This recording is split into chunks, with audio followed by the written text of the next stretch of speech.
Capítulo 17. La autorregulación en entredicho. Durante el medio siglo que va desde 1879 a 1929, las sociedades occidentales se convirtieron en unidades con un tejido social denso, sometidas a tensiones ocultas con poder y capacidad para dislocarlo todo. El origen más inmediato de esta situación era que se veía puesta en entredicho la autorregulación de la economía de mercado. En la medida en que la sociedad estaba conformada de modo que se adaptase al mecanismo del mercado, las imperfecciones en el funcionamiento de este último creaban y acumulaban tensiones en el cuerpo social. La autorregulación era de hecho cuestionada por el proteccionismo.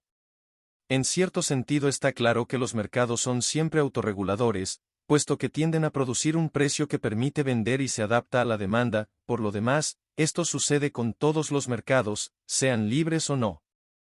Pero, como ya hemos mostrado, un sistema de mercado autorregulador supone algo muy diferente, a saber, mercados en los que se compran y venden los elementos de la producción, el trabajo, la tierra y el dinero.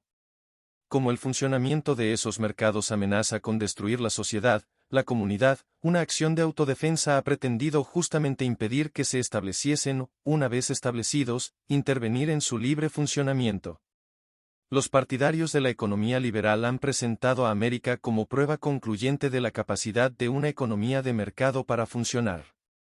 Durante un siglo, el trabajo, la tierra y el dinero se negociaron en los Estados Unidos con una libertad absoluta, sin que ninguna medida de protección social haya sido necesaria y, si se exceptúan las tarifas arancelarias, la vida industrial se desarrolló sin recibir las molestias y los obstáculos de la intervención gubernamental. Tal era la prueba que alegaban los defensores del liberalismo. Evidentemente la conclusión era simple y clara: trabajo libre, tierra libre y moneda libre. Hasta los años 1890, la frontera, la zona virgen, no tenía límites, pues había siempre tierras libres.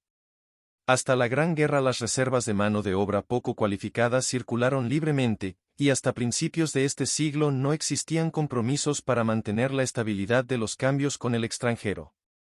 Se continuaba disponiendo libremente de reservas de tierra, de mano de obra y de dinero, por consiguiente, no existía un sistema de mercado autorregulador. Durante el tiempo que se mantuvieron estas condiciones, ni el hombre, ni la naturaleza, ni la organización de los negocios tuvieron necesidad del tipo de protección que únicamente puede proporcionar una intervención gubernamental. Desde que desaparecieron estas condiciones, se instaló la protección social. Los Estados Unidos recuperaron en poco tiempo el siglo de retraso respecto a las medidas proteccionistas desarrolladas en Europa, cuando ya fue imposible reemplazar libremente las capas menos cualificadas de mano de obra sirviéndose de la inagotable reserva de los inmigrantes. Así ocurrió también cuando sus capas superiores no tenían la posibilidad de instalarse libremente en la tierra, y cuando el suelo y los recursos naturales se hicieron escasos y había que economizarlos, en fin, cuando el patrón oro fue introducido a fin de separar el dinero de la política y ligar el comercio interior al comercio mundial, la protección del suelo y de quienes lo cultivaban, la seguridad social para la mano de obra, producto del sindicalismo y de la legislación, y el sistema de banco central, todo esto hizo su aparición a gran escala. El proteccionismo monetario fue el primero en imponerse. La creación del sistema de reserva federal tuvo como finalidad armonizar las exigencias del patrón oro con las necesidades regionales. Se impuso después la protección al trabajo y la tierra. Un decenio de prosperidad en los años 20 fue suficiente para provocar una depresión tan terrible, en el transcurso de la cual el New Deal levantó una empalizada en torno al trabajo y a la tierra más sólida que las construidas en Europa. Fue así como América proporcionó la prueba concluyente a nuestra tesis. Tanto antes como después del intervencionismo, la protección social es el complemento obligado de un mercado autorregulador. En todas partes el proteccionismo estaba en vías de convertirse en un caparazón para la unidad de la vida social que se formaba. La nueva entidad se fundía en el molde de la nación, pero no se asemejaba en nada, al margen de esto, a las formas sociales precedentes, a las confiadas naciones del pasado. Las naciones de nuevo tipo, protegidas como crustáceos, manifestaban su identidad a través de monedas nacionales fiduciarias garantizadas por un tipo de soberanía más celosa y absoluta que ninguna de las conocidas hasta entonces. Estas monedas estaban también bajo la luz de proyectores exteriores, puesto que a partir de ella se moldeaba el patrón oro internacional, principal instrumento de la economía mundial. Si a partir de entonces el dinero gobernaba claramente el mundo, esta moneda estaba troquelada con un cincel nacional. Una insistencia tan fuerte en las naciones y en las monedas debía resultar incomprensible a los representantes del liberalismo que, por lo general, no entendían las características reales del mundo en el que vivían. Si para ellos la nación era un anacronismo, las monedas nacionales no les parecían siquiera dignas de atención. En la época liberal, cualquier economista que se preciase de serlo no albergaba ninguna duda de que esos pedazos de papel diferentes, con nombres diferentes, delimitados por fronteras políticas, eran algo absurdo. Nada más simple que cambiar una denominación por otra sirviéndose del mercado de cambios, institución que no podía dejar de funcionar, puesto que, felizmente, no dependía de la dirección del Estado ni de la de los políticos. Para los liberales, Europa occidental caminaba hacia una nueva época ilustrada, y una de sus primeras bestias negras era el concepto tribal de nación, cuya pretendida soberanía no era más que un residuo de la mentalidad pueblerina. Hasta los años 30, el Baedeker de la economía contenía la información fidedigna de que la moneda era simplemente un instrumento de cambio y, por tanto, secundaria. La actividad ciega del espíritu comercial era insensible tanto a la nación como a la moneda. El librecambista era nominalista respecto a estas dos realidades. La conexión entre esas dos ideas era muy significativa, pero de momento pasó desapercibida. De tiempo en tiempo surgían críticas al librecambio, así como a las doctrinas ortodoxas de la moneda, pero nadie, o casi nadie, reconocía que estos dos conjuntos de doctrinas defendían la misma causa desde ángulos diferentes y que si una era errónea también debía serlo la otra.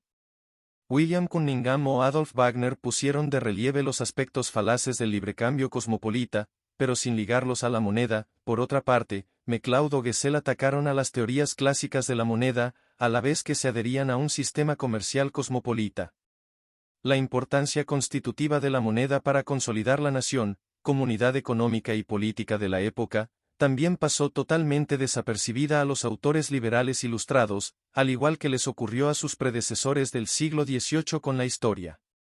Tal era la posición de los más brillantes pensadores económicos, desde Ricardo a Weiser, desde John Stuart Mill a Marshall y a Wicksell, mientras que al común de los mortales instruidos se les había inculcado la creencia de que ocuparse de los problemas económicos del país o de la moneda era un signo de inferioridad. Combinar estas ideas falsas, para obtener las monstruosas afirmaciones de que las monedas nacionales jugaban un papel vital en el mecanismo institucional de nuestra civilización, habría sido considerado como una paradoja gratuita, sin sentido ni razón de ser. En realidad, la nueva unidad nacional y la nueva moneda nacional resultaban ser inseparables. La moneda proporcionó su mecánica a los sistemas nacionales e internacionales y fue ella quien obligó a entrar en el panorama de la época esas características tan peculiares que confirieron a la ruptura un carácter tan brutal. El sistema monetario que servía de base al crédito se había convertido, a la vez, en la línea de flotación de la economía nacional y la internacional. El proteccionismo atacaba en tres direcciones: la tierra, el trabajo y el dinero. Cada uno de estos factores jugaba un papel. Ahora bien, mientras que la tierra y el trabajo estaban ligados a determinadas capas sociales muy amplias, como los obreros y los campesinos, el proteccionismo monetario era, mucho más generalmente, un factor nacional en el que se fundían con frecuencia intereses diversos formando un todo colectivo. Aunque la política monetaria pudo servir tanto para dividir como para unir, en realidad el sistema monetario era objetivamente la más poderosa de las fuerzas económicas para vertebrar la nación. En sus comienzos, el trabajo y la tierra justificaron, respectivamente, la legislación social y los aranceles sobre los cereales. Los agricultores protestaban contra las cargas de las que se beneficiaban los obreros y que servían para aumentar los salarios, mientras que los obreros, por su parte, se oponían a cualquier subida de precios de los productos alimenticios. Pero, una vez en vigor las leyes sobre los cereales y las leyes sobre el trabajo en Alemania desde comienzos de los años 1880, resultaba difícil suprimir unas sin suprimir también las otras. Entre los derechos arancelarios sobre los productos agrícolas y los derechos sobre los productos industriales la relación era todavía muy estrecha.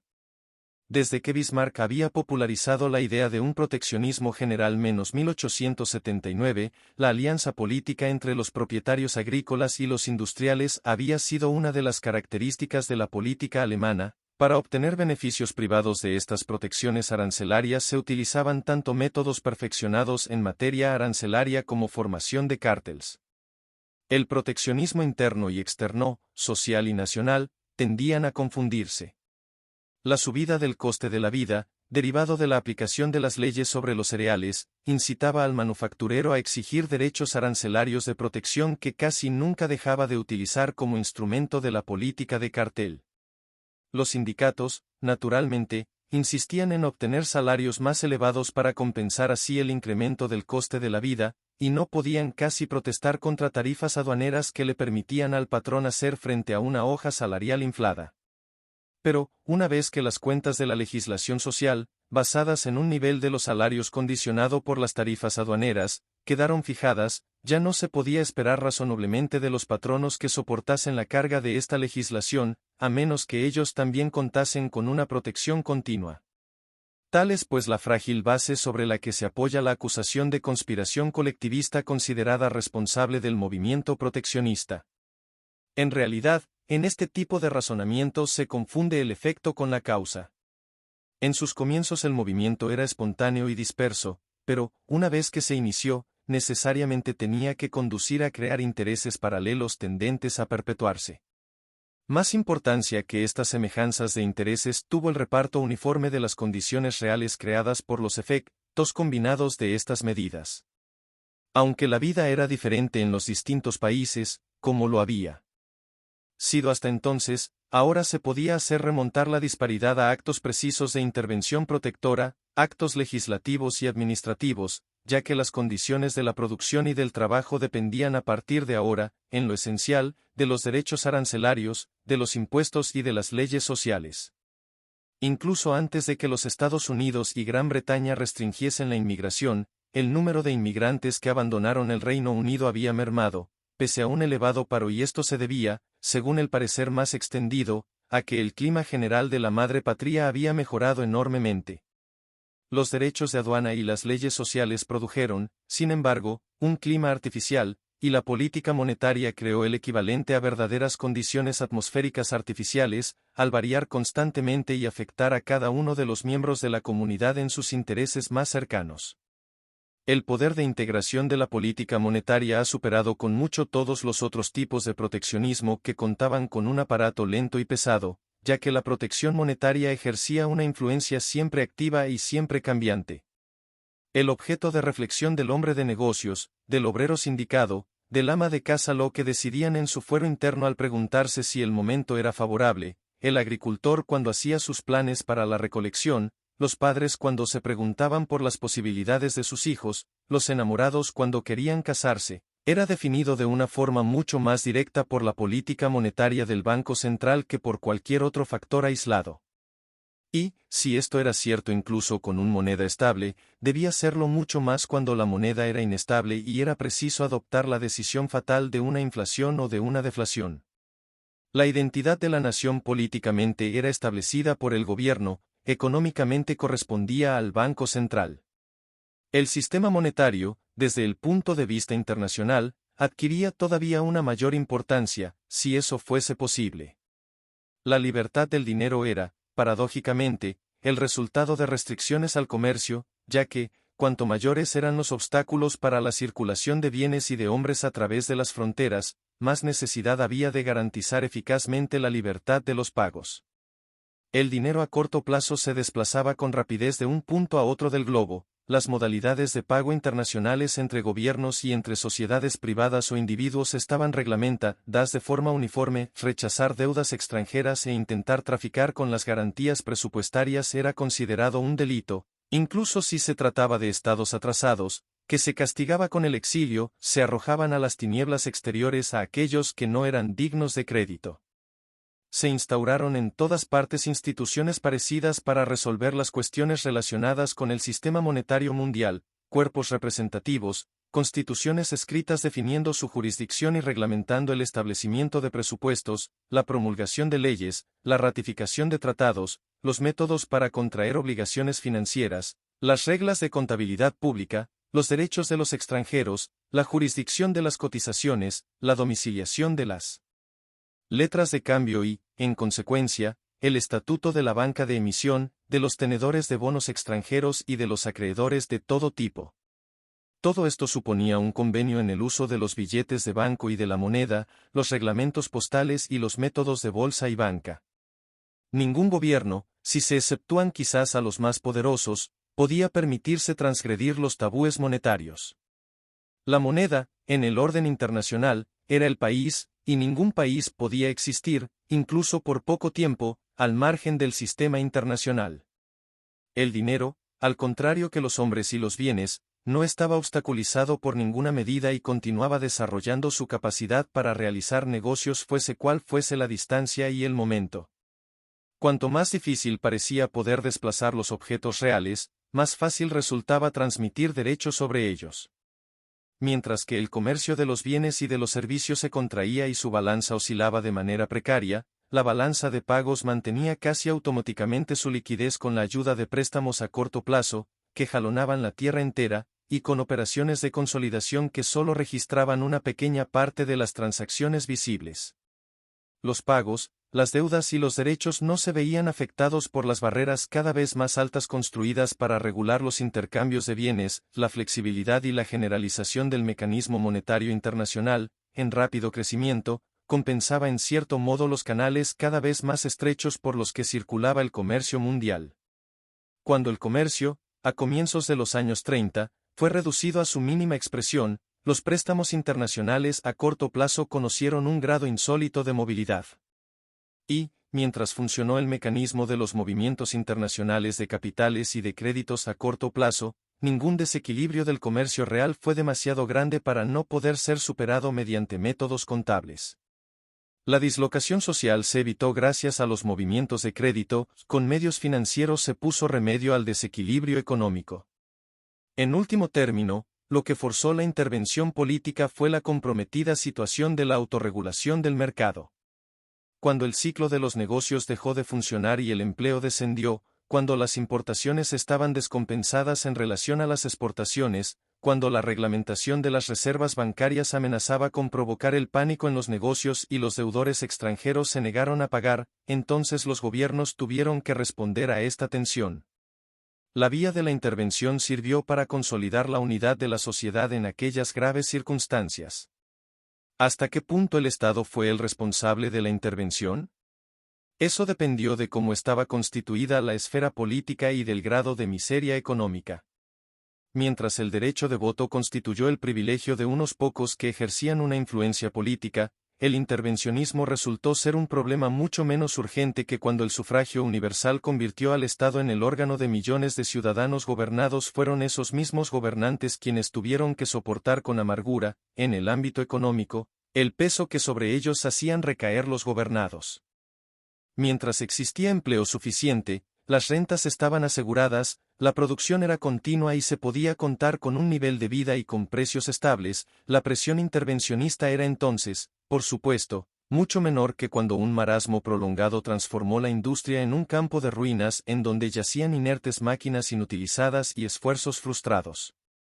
También desde el punto de vista internacional se utilizaron métodos políticos para suplir la imperfecta autorregulación del mercado.